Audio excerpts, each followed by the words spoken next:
چې ته جلسې کې جلسونه کې نو چې دا ګنټه یو نیم ګنټه تقریر کې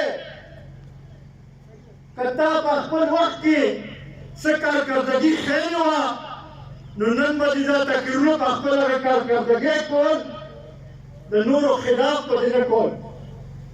خو چونکې په 4 کاله کې تا کارکردګي ونه ښه نه شوه بلکې زه به دا ووایم چې ستا د نااهلۍ د وجې نه ملک د قرضو کې داسې ډوب شو چې د پاکستان په تاریخ کې داسې ټکر نه شوی نو ځکه اوس ته چې راپاسې صرف په نورو باندې تنقید کې خپل څه کارنامه خپل څه اهلیت چې دی خپل څه خدمت چې دی قوم ته نشي رامخامخ کولی عزتمندو